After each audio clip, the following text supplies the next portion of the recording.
Amém, irmãos? Boa tarde. Sejam muito bem-vindos a mais uma Escola Bíblica Dominical. Lembrando que nós estamos estudando o livro Conselhos Importantes para Novos Cristãos, do nosso irmão Fernando Angelim. Então, esse livro está tanto na Amazon, como ele também tem algumas cópias disponíveis.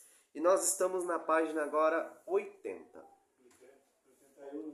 80, isso. Como a Luísa bem explicou na semana passada, nós vimos a questão da graça. A graça comum, que é aquela que acontece para todos os homens. Então a graça comum, o exemplo mais simples seria, por exemplo, a chuva. Chove sobre, vamos dizer assim, a horta do crente e chove também sobre a horta do descrente. Assim como acontece, por exemplo, alguma coisa ruim no país, como uma crise econômica. A crise, ela tanto pode atingir o povo crente, como também atinge o povo não crente. E nós também temos uma graça que é a graça salvadora, que é aquela que é apenas aplicada ao povo que é salvo. Esses vão entender o evangelho, vão receber a mensagem e a partir daí essa graça salvadora vai fazer um chamado para a salvação na vida dessa pessoa. Então, é um tipo de graça especial, né, que é dado apenas ao povo crente, ao povo eleito por Deus. E antes de começarmos a nossa aula, o livro está avançando e ele está chegando em alguns aspectos bem práticos da vida cristã.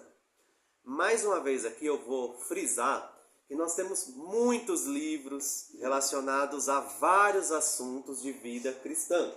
Nós temos livros para finanças, para casamento, para família, para emprego, para criação de filhos, internet, dos mais variados tipos de livros, né, que podemos encontrar. Porém, o que nós queremos fazer aqui na Escola Bíblica, antes de chegar nessa parte dos livros, ou essa parte mais prática, foi justamente firmar doutrinas de fé, que foi o que nós andamos aqui estudando, né, durante até aqui. Então essa parte mais prática, nós tivemos um cuidado muito grande, tanto eu quanto a professora Luísa, a ajuda aqui também do pastor Maurício, em primeiro, firmar uma base doutrinária para quando nós formos entrarmos em alguns assuntos, nós sempre frisarmos a lente das Escrituras acima de tudo. Já puxando esse gancho da lente das Escrituras, eu vou dar um adendo aqui também. Nós estamos falando muito de hermenêutica, ou chave hermenêutica. Hermenêutica, a gente está falando assim, é a lente teológica com que você lê a Bíblia. Agora a gente vai usar um termo um pouquinho mais técnico, tá? Que é do nosso irmão, até mesmo que a gente foi ver o Craig, né? Bumbler Craig, acho que é assim que se pronuncia, tá? E ele dá a seguinte definição: hermenêutica é um método de interpretação bíblica que você vai aplicar ao ler as Escrituras. Então agora a gente vai, como nós avançamos e temos uma boa base, agora quando nós falarmos sobre hermenêutica, é a maneira de interpretação bíblica que nós vamos ter ao ler a Bíblia.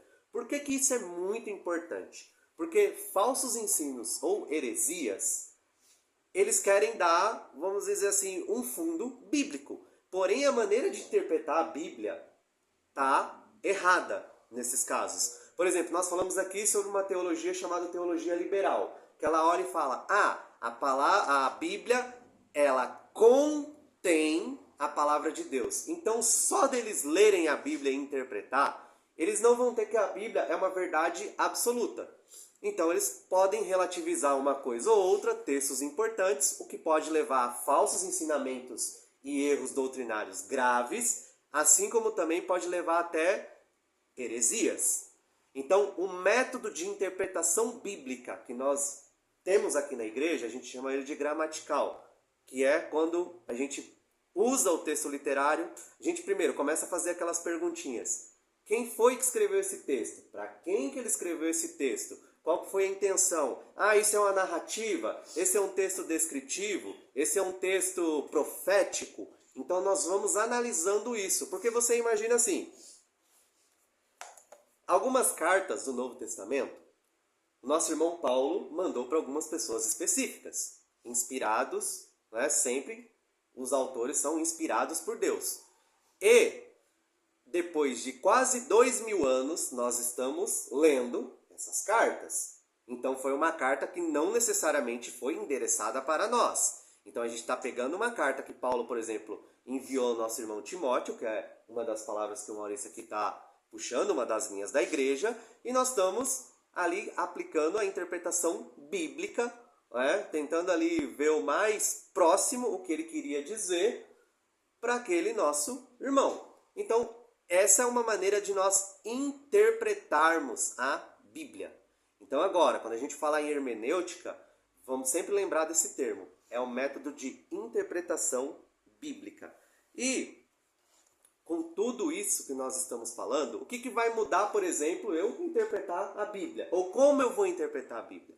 Porque a partir de agora, nós vamos ter visão de vários assuntos que nós temos aí no mundo, de uma maneira bíblica. Por exemplo, hoje foi um dia de política. Hoje tem muita gente que está brigando e se matando por causa de candidato aí, enfim, tá arrumando briga com até familiar. E nós que somos cristãos, o que nós fazemos perante a isso? Nós temos coisas que Deus fala, temos princípios que os apóstolos eles aplicaram, e nós então pegamos esses princípios e trazemos a nossa realidade para sermos o mais bíblico possível. Para pegarmos a Bíblia, interpretarmos e aplicarmos nas nossas vidas da maneira, da melhor maneira, ou da maneira que Deus quer que nós aplicamos. E no tópico 2, nós vamos ver que essa questão bíblica, e agora com o novo nascimento, com essa graça salvadora que chegou até nós não podemos nos conformar, mas sim transformar as nossas vidas. Lembrando daquele exemplo que nós trouxemos em algumas aulas passadas. Não tem como eu chegar, por exemplo, eu estou limpo aqui, só estou com a mão um pouquinho machucada porque eu fiz uns trabalhos essa semana. Mas se eu chegar agora aqui e falar, olha, acabei de ser atropelado por um caminhão ali, o caminhão estava 80 km por hora e me pegou assim que, me arremessou uns 30 metros de onde eu estava. Vocês vão olhar e falar assim, não, esse cara não foi atropelado por um caminhão. A mesma coisa, se você diz que é cristão e a sua vida não tem uma transformação, nós vimos que você pode estar num evangelho totalmente errado e você não teve a compreensão verdadeira de Deus. Porque uma vida que foi alcançada por Cristo, ela não vai se conformar. Pelo contrário, ela vai se transformar. Independente se o indivíduo era bonzinho ou malzinho. Não importa, irmãos. Todos nós tínhamos uma natureza pecaminosa. Nós somos descendentes de Adão. E só por sermos descendentes de Adão, nós precisamos de uma transformação. Independente se você nasceu na igreja ou se você tomou várias decisões erradas aí longe de Cristo. Alguém pode ler, por gentileza, o primeiro parágrafo ali do tópico 2? Não se conforme, transforme. Sim. Devemos compreender que estamos no mundo, mas não somos do mundo. Nossa pátria é celeste. Estamos aqui como peregrinos, mesmo assim, não devemos viver isolados dentro de uma bolha, tampouco viver conforme o padrão deste século, mundo como um sistema corrompido. Pelo contrário, devemos ser sua luz e brilhar no meio da escuridão. Uma boa ilustração para esse ponto seria a figura de uma canoa no lago. Ela navega sobre a água, mas a água não deve entrar na canoa, para que ela não afunde. Da mesma forma, estamos no mundo, vivemos em sociedade com muitas pessoas que não temem a Deus, mas não somos do mundo. Não podemos nos deixar ser influenciados pelo que é pecaminoso, como o Senhor Jesus Cristo orou ao Pai por seus discípulos.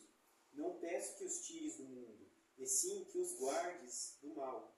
Eles não são do mundo, como também eu não sou. Alguém pode ler essa referência de João 17, 15 ao 16? Enquanto vocês vão procurando, eu vou comentar aqui sobre o que ele falou.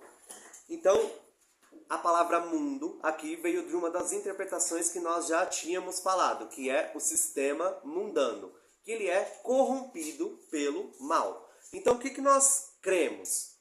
De acordo ali com as Escrituras. As Escrituras também nos compara a embaixadores, ou seja, pessoas que estão representando uma outra nação ou um outro reino num lugar distante.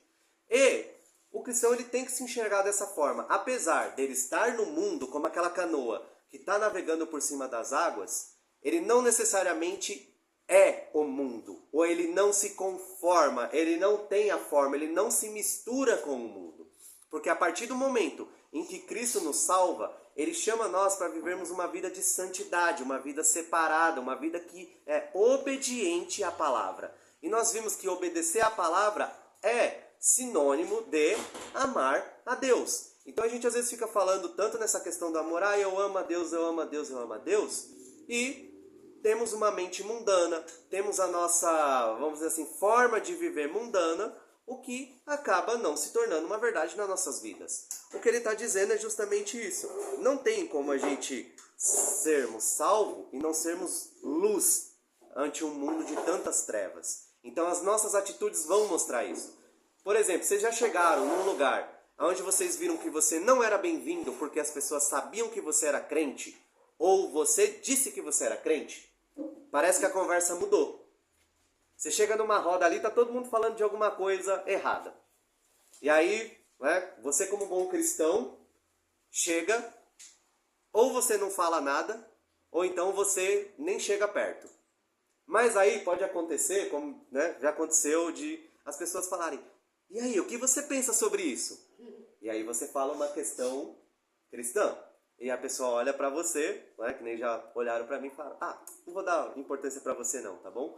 E nunca mais pergunta. Né? Nesse caso eles estavam falando sobre casamento. Aí o cara falando, não, já tô há 8 anos com minha namorada, ainda não casei, ou até eu tô com 11 anos e tal. E eu tava assim trabalhando na minha mesa, né, tipo, aí perguntaram, Erasmo, e você? Eu falei, não, eu me casei 3 dias antes de fazer 1 ano, né, com a minha esposa. Aí eles falaram, não vou seguir seu exemplo não, vou seguir do outro ali que está em 11 anos. E depois nunca mais perguntaram sobre isso. Então assim, às vezes até coisa boba, sabe? A galera evita. Porque isso, o cristão ele tem que ser luz, né? A palavra fala que não tem como você pegar uma lamparina, uma luminária e simplesmente esconder debaixo de uma mesa. Né? Por quê? Porque ela não vai ter serventia nenhuma. Assim como também, se o cristão ele não é sal no mundo, ou seja, ele não dá sabor, ele não traz aquele tempero, ele não traz aquela temperança, ele não traz aquela quê de cristianismo, irmãos, ele também não está tendo serventia nenhuma. E o mundo, ele é extremamente hostil. Ele é hostil a Deus, ele é hostil ao Evangelho, ele é hostil ao nosso padrão de vida. Mesmo nós vivendo numa nação que teoricamente se diz cristã. Hoje, se você pergunta para uma pessoa, você fala assim, tem religião? Às vezes a pessoa, né, não tem religião. Não, tem o quê? Sou católico. Né? Hoje fala, não, sou cristão, sou crente. E aí você vai conversar com a pessoa, você olha e fala assim, a pessoa dizer que é cristã, que é crente, que é católico, às vezes não significa nada. Porque as ações dela nem mostram que ela acredita em alguma coisa. Né? Às vezes ela se perde até mesmo no que ela acredita. Fala assim, não, eu sou católico, mas eu vou sempre ali no centro espírita, né? E assim, e me sinto bem lá, né? Você fala, cara, mas se você é católico, você não pode ir num centro espírita. São coisas até mesmo diferentes, né? Você está misturando as religiões. Proibido. É proibido, né? Mas não, a pessoa fala. Assim como nós também, irmãos. É outra coisa também que a gente tem que analisar na nossa vida. A gente está vendo aqui que o texto, Jesus Cristo, ele fala que nós vamos estar no mundo. E que Deus ele não vai nos tirar do mundo, né, desse sistema aqui, até a nossa morte. Mas ele fala assim que vai nos livrar do mal. E ele nos chama a isso que é justamente para sermos luz, para sermos sal, para dar sabor, para fazer a diferença. Só que às vezes, infelizmente, nós somos extremamente covardes. Quando alguém chega e pede um posicionamento seu, você sabe como você deve posicionar. Mas aí você fica, peraí, né? Inclusive tem profissões, às vezes, que pede até mesmo você mentir, né? Aí você fala, não, sabe o que foi? É que eu menti, né? Pra manter meu emprego, pra, enfim, fazer alguma coisa. Só que um dia a gente vai ter que dar conta pra Deus. Por que nós, ali, na hora de sermos luz, a A gente pegou a nossa lamparina, né? Pegou e se escondeu, né? Escondeu ali debaixo de uma mentira, debaixo de uma desculpa ou debaixo de alguma coisa. Você queria falar uma coisa? Pode. Eu achei interessante também nessa passagem sobre sal da terra e luz do mundo, porque naquela época não se tinha geladeira. Então, qual que era a forma das pessoas prolongarem o estado de uma carne ou evitar a putrefação de alguma coisa? Era o sal. Então, qualquer ritual de purificação que você tinha judaico, você tinha que usar o sal para purificar. E é interessante porque Cristo ele pega esse exemplo, que é um exemplo, puxa, vai jogar ali para evitar que estrague, você entendeu? Eu acho que isso nos dá, existem várias interpretações em como olhar essa passagem, mas eu acredito que a interpretação mais correta é enxergar que o cristão ele é lançado como sal no mundo para evitar que o mundo fique pior. Então isso nos chama também a uma posição pública. Não que a gente vai entrar em todas as esferas e transformar tudo, mas a igreja tem o papel de ser o baluarte da verdade, ou seja, ser o prumo e o anúncio da verdade. A igreja ela precisa denunciar as obras das trevas de forma pública, porque a igreja é a voz e a representação de Cristo aqui. Então, sempre que possível, a igreja tem que ter uma voz ativa. Então, por exemplo, a gente está falando de política. A igreja precisa olhar para o papel que a Bíblia traz, para a moral que a Bíblia dá e denunciar aquilo que está errado. A gente tem sistemas de corrupção, a gente tem que denunciar essas coisas e apontar para aquilo que é o correto. Não que a gente vá redimir o mundo ou que a gente tem que votar em pastor. Eu sou muito cautelosa quando a gente pensa em política e tudo mais. Mas que a igreja precisa denunciar o que é errado, a igreja precisa. Sempre que possível, a igreja precisa ser o termômetro do mundo. E se a civilização é como ela é hoje, é por causa da influência judaico-cristã. Porque senão, se fosse só pelos gregos, se fosse só pelos romanos, a gente já está numa orgia pública. É o cristianismo que segura a sociedade. Então, acho que é importante, né? É que a Grécia e Roma praticamente caíram, né? Roma, o que sobrou foi a igreja, só. Sim. Porque a própria sociedade, vamos dizer, lá dos gregos, uma das coisas que derrubou ela foi a quebra da moral. Explicou tudo. E o próprio catolicismo, com todos os problemas que tem, foi o único que resistiu. Porque tem uma base. Exatamente, só um pilar que sobrou em pé. Só um O pilar. resto caiu. Você vê que na cultura grega, os católicos ortodoxos também sobreviveram. Exatamente, o que sobrou... Uma teologia até mais foi saudável que a católica romana. tem a igreja, né? Porque às vezes a gente não... A igreja perto ali do Oriente tem uma igreja que era grega, que era até mais... Teologicamente mais saudável que a católica. É que a gente só escuta da católica romana, mas tem a ortodoxa, que é muito boa também. É muito boa. Outra coisa, aquela... Uma vez falou assim, que madeira velha cai a casa, primeiro cai a casa.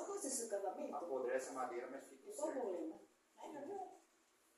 Pode ver, e o cerne você pode enterrar no banhado que for, ele vai ficar lá. O cerne não apodrece. Amém, irmãos? Quer que eu leia João para você? Isso, por gentileza. João 17,15 diz assim: Não peço que os tires do mundo, mas que o livre do mal. Não são do mundo, como eu do mundo não sou. Santifica-os na tua verdade, a tua palavra é a verdade. 18. Assim como tu me enviaste ao mundo, também eu os enviei ao mundo. Então, é Jesus falando simplesmente que o nosso papel aqui é nos santificarmos na verdade que é a palavra. Por isso que eu falei, é muito importante como nós lemos e interpretamos as Escrituras, porque vai dizer muito do nosso padrão de cristianismo que nós temos. Tá bom? Vamos então voltar ao livro aqui, no último parágrafo da página 80. Alguém pode ler, por gentileza, até ali as letrinhas pequenininhas, que é a do Riley, por favor? Eu leio. A tarefa do cristão é despojar-se do velho homem com seus feitos e revestir-se do novo, que é parecido com Cristo. Efésios 4:22. Isso seria como tirar uma roupa velha e suja e vestir uma nova roupa limpa, abandonar hábitos pecaminosos e substituir por práticas agradáveis ao Senhor Jesus Cristo. Riley afirma corretamente que a santidade é o hábito de ter a mesma mente de Deus à medida em que tomamos conhecimento da sua mente, descrita nas Escrituras. É o hábito de concordar com os juízos de Deus, abominando aquilo que ele abomina, amando aquilo que ele ama e medindo tudo quanto há neste mundo pelo padrão da sua palavra. A pessoa mais santa é aquela que em tudo concorda com Deus. Efésios 4:22. Que quanto ao trato do passado, vos despojeis do velho homem, que se corrompe pelas concupiscências do engano. Então, essa palavra aqui, concupiscência, ela é no sentido assim, a sua inclinação ou seu desejo pecaminoso. Sabe a sua natureza pecaminosa quando não tem Deus e ela faz de tudo para ir contra a palavra de Deus e contra os preceitos de Deus?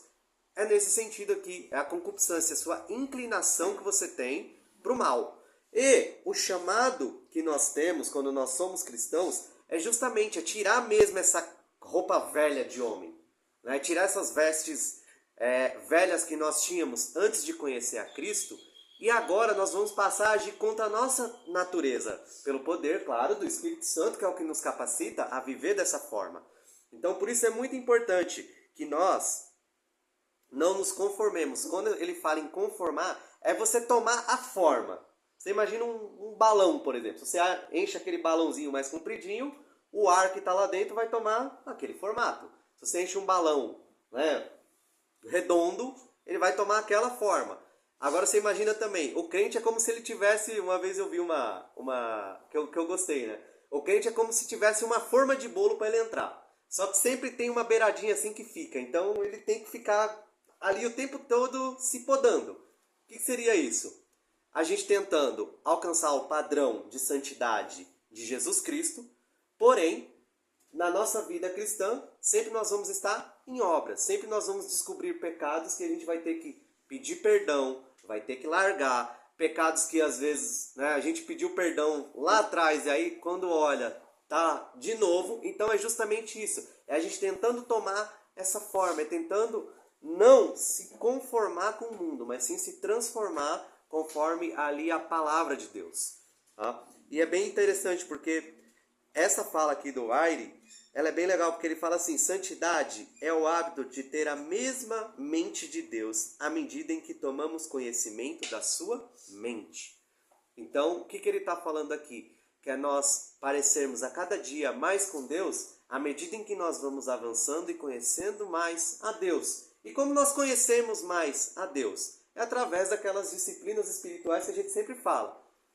É a leitura da palavra, é jejum, é a oração, é você consumir os bons materiais de bons mestres da palavra. Então tudo isso vai fazer com que nós avançamos cada vez mais. Vamos lembrar de novo das nossas aulas. A gente começou a falar de pecado e a gente foi aprofundando cada vez mais. Até que a gente chegou num ponto em que falou assim, olha, se você tem uma diferença com alguma pessoa, algum irmão seu, isso é pecado. E para você chegar numa conclusão dessa, irmão, você tem que conhecer muito a Deus. E você tem que ter uma vida em que Deus, ele te mostra isso. Você imagina, você não gostar de uma pessoa por algum motivo. E às vezes é um motivo que você ignora, que ele está tão escondido que você faz o quê? Você nem enxerga. Que é aquilo que a gente falou que cauterizou, né? Ou seja, você perdeu a sensibilidade. O pecado está ali e você nem mais consegue enxergar. E aí o que você tem que fazer como cristão? Conhecer mais a Deus. E cada vez que você vai se relacionando mais com Deus, Deus vai fazendo assim, ó, ele vai trazendo. Inclusive aquela coisa oculta que está dentro do seu coração. É por isso que é importante esse processo de santificação. Porque quanto mais nós conhecemos a Deus, quanto mais nós buscamos esse padrão de Deus, mesmo sabendo que nós não vamos conseguir atingi-los plenamente, por ainda termos uma natureza má, mas a gente sabe que nós não somos mais como éramos atrás. Lembra quando a gente falou isso? Eu não sou quem eu gostaria de ser. Mas uma coisa eu tenho certeza, que eu não sou mais quem eu era antigamente. E agora eu vou tentar buscar ser melhor do que eu sou hoje. Porque aqui, infelizmente, irmão, todos nós pecamos. Como nós vimos na palavra. Se nós dissermos que não temos pecado, nós somos mentirosos. Então, já é um pecado, né, que você não está enxergando, mais o pecado da mentira. Fora várias outras coisas também que a gente tem que analisar na nossa vida. Então, o cristão, ele foi chamado isso, ele foi chamado para a santidade, ele foi chamado para ser um povo separado para Deus, para ser um povo que reflete a imagem de Deus, a imagem de Cristo, que é semelhante a Cristo, a fim de quê? A fim de glorificar a Deus. Amém? Alguém pode ler o próximo parágrafo? É importante e Página vai... 81. Isso, página 81, é o segundo parágrafo. É importante, começa. E vai até perversões sexuais. É importante lembrarmos que isso vale para todas as áreas de nossas vidas. O conceito de estrutura e direção pode nos ajudar a entendermos o assunto. Ou seja, a criação de Deus é estruturalmente boa e foi criada para ser utilizada de maneira pela qual Ele estabeleceu. O que o pecado faz é direcionar aquilo que é estruturalmente bom para uma forma distorcida, diferente da qual Deus planejou determinada coisa. Por exemplo, o sexo é estruturalmente bom. Foi criado por Deus para ser desfrutado entre um homem e uma mulher na aliança do casamento. Entretanto, pode ser direcionado para algo pecaminoso quando desfrutado de maneira errada. Por exemplo, adultério, fornicação, pedofilia, zoofilia, entre outras perversões sexuais. Pode ler o próximo parágrafo também, que ele vai falar algo nessa linha. O pecado direciona algo que é estruturalmente bom para um ato que viola a lei divina. Outro exemplo, o vinho é estruturalmente bom. Jesus Cristo transformou a água em vinho. O apóstolo Paulo recomendou a Timóteo tomar um pouco de vinho para fins medicinais. Entretanto, a embriaguez é condenada nas Escrituras. Ela direciona algo bom para um uso indevido daquilo que foi criado estruturalmente bom. É muito importante quando nós lemos e interpretamos a Bíblia que Deus, ele criou todas as coisas. E existem coisas que Deus criou que são muito boas e que nós devemos desfrutar. Porém, mesmo assim, nós temos que tomar cuidado para que não vire um pecado. Por exemplo, nas aulas passadas nós vimos sobre a questão da carne que Paulo trouxe em 1 Coríntios. Comer carne é pecado? Não, não é pecado. Mas naquele contexto, naquela situação onde comer a carne estava associada a um pecado, que era o pecado da idolatria, tornava-se então um pecado. É isso aqui que ele está falando. Deus, ele criou, por exemplo, o sexo para o homem, para a mulher, casados. E aí o que nós fazemos com algo que Deus criou que é bom? A gente pega aí, perverte pela nossa concupiscência, ou seja, pela nossa inclinação do mal. Assim como ele também vem trazer o exemplo do vinho. A Bíblia fala, por exemplo, em Jesus transformando a água em vinho, e Paulo também ali recomendando, né, a Timóteo tomar vinho porque fazia bem para uma enfermidade que ele estava no estômago. E aí o que nós fazemos com o vinho? Queremos nos embriagar. Então a gente pega algo que é bom, só que utilizamos de uma maneira má e incorreta na nossa vida a ponto de virar um pecado. Você quer ver um pecado que eu ouvia muito falar, não sei se, né, falam, espero que não. Falava assim, não, crente que é crente não bebe, mas come que é uma beleza. Irmão, você comer demais, em excesso, é glutonaria, é um pecado, sabe? Então assim, comer é bom, é maravilhoso você comer uma comida gostosa, se sentir bem. Agora comer a ponto de você não aguentar e você, não, eu tenho que comer, aquela coisa compulsiva, torna-se um pecado. É isso que ele está dizendo. Deus criou muitas coisas boas. E nós temos que vigiar para não pegarmos essas coisas boas e utilizar de uma maneira tão má e tão perversa que a gente torna essa coisa pecado. Por exemplo, comer demais, glutonaria. pegar o sexo e perverter de várias formas. Hoje, infelizmente, a gente tem o pecado da pornografia, que atinge provavelmente principalmente os homens em maior público. Tem até grupos aí de pessoas, né, que lutam contra esse pecado. Isso é pecado. E é um pecado muito sério. Outras coisas que ele coloca aqui chega até a ser uma bestialidade, tipo pedofilia, zoofilia. Isso aqui é outro nível, assim, que precisa ser tratado. Né? Pode ser até um crime, né? Pedofilia, por exemplo, é um crime.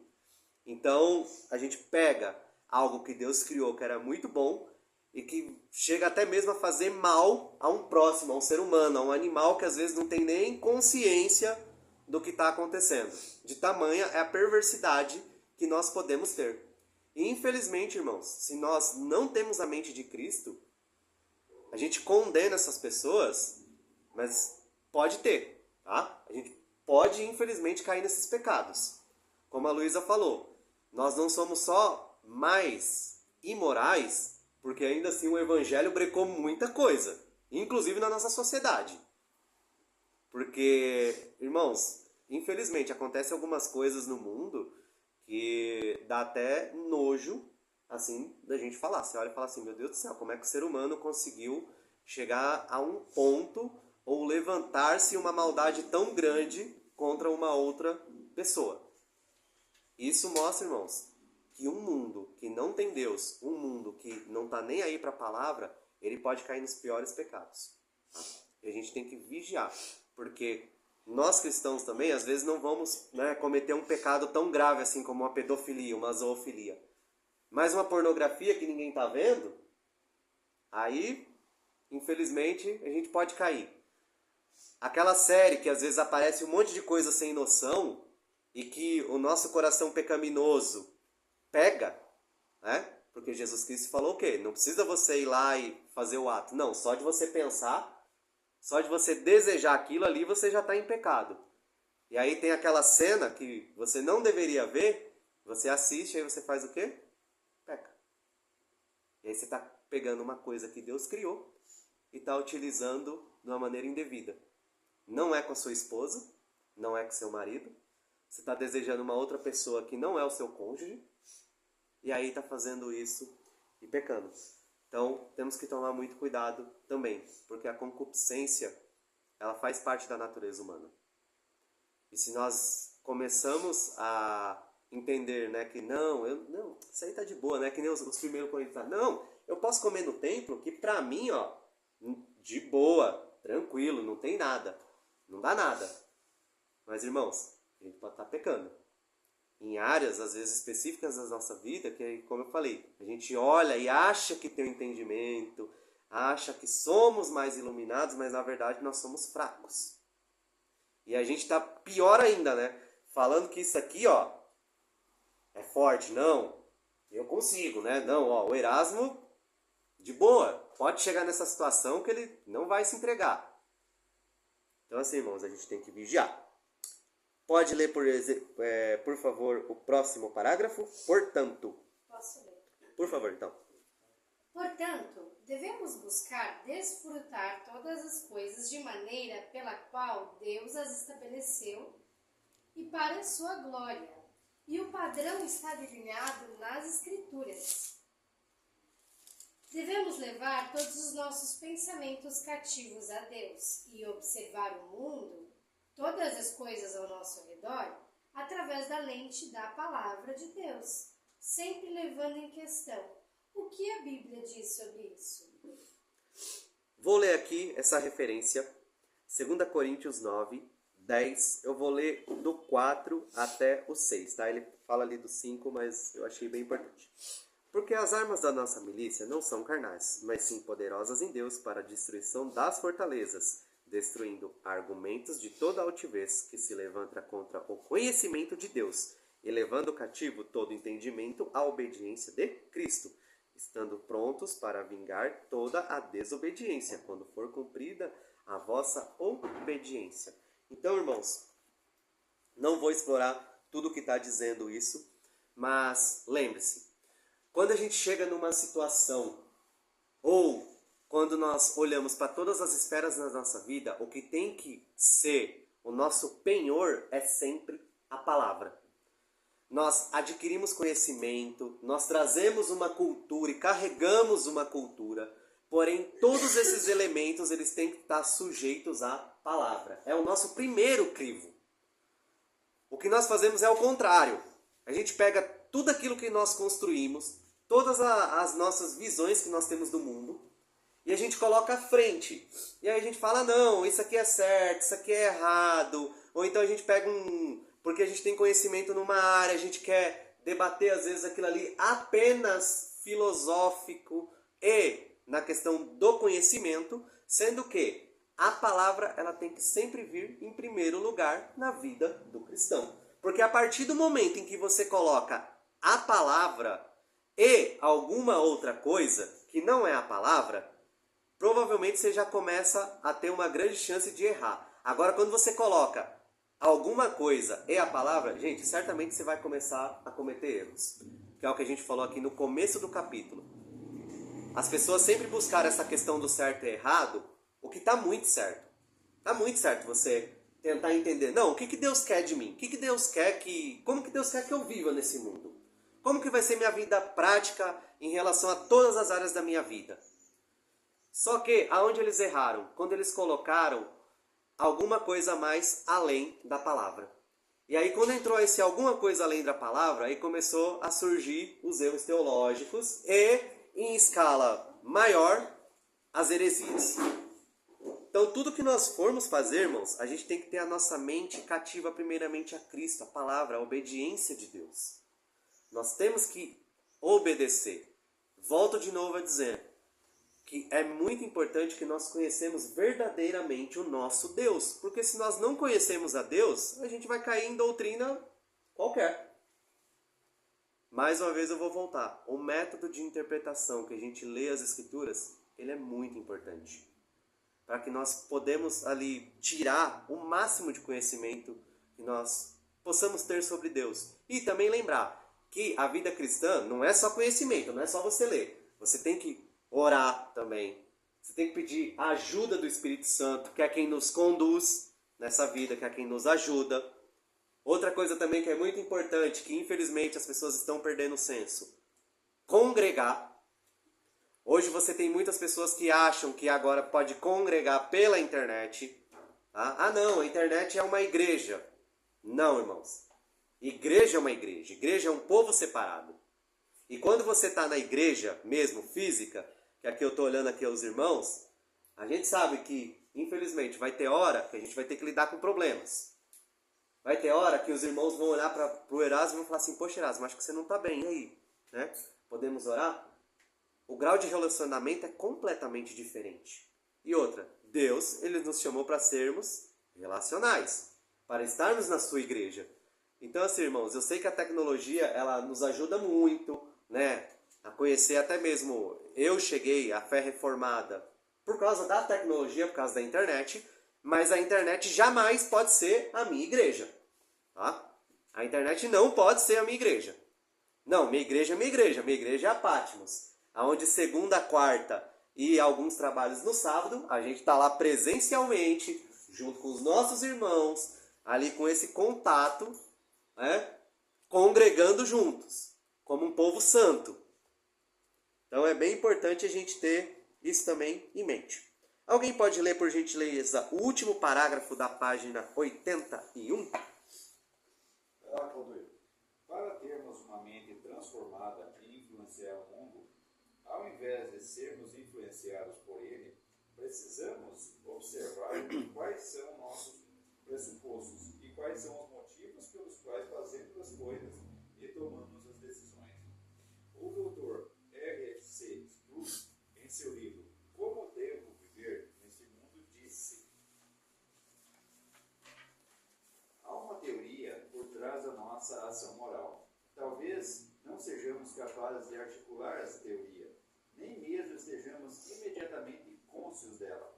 Todavia, nada manifesta mais nitidamente nosso sistema de valores do que nossas ações. Amém. Então, o que ele está dizendo aqui, irmãos? Que esse nosso senso moral, ou seja, o nosso senso de certo e errado, ele acaba se manifestando através das nossas ações.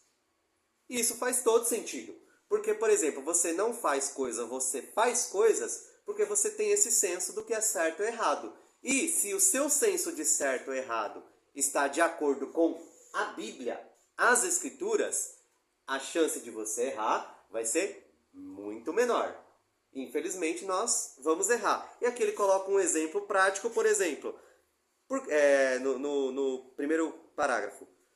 Por exemplo, por que você deseja casar? Porque todos se casam? Ou porque você viu na novela? Ou pelos padrões bíblicos? Então, ele está chamando aqui a nossa responsabilidade. Se eu quero fazer alguma coisa, por que eu estou fazendo essa coisa? Será que é por um padrão bíblico? Ou será que é por um padrão mundano que nós estamos aqui vendo?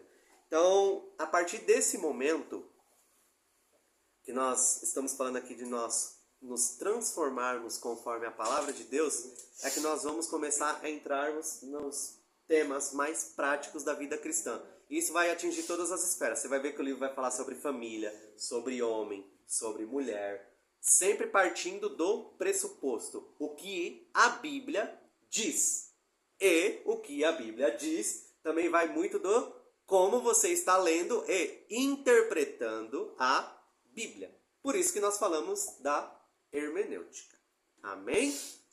Então, aguardem as cenas dos próximos capítulos. Se tem alguma pergunta? Alguma pergunta, irmãos? Uma observação sobre esse pequeno texto aqui. Esse professor aqui.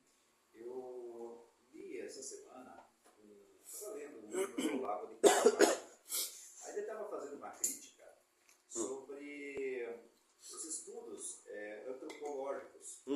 Existe uma teoria ali no meio antropológico aí, de que a moral ela seria meio fluida nas civilizações passadas. Tipo, o que é válido numa civilização aqui, por exemplo, na minha civilização não é válido numa outra civilização que se desenvolveu há milhares de anos, há centenas de milhares de quilômetros daqui, tipo, lá na Europa.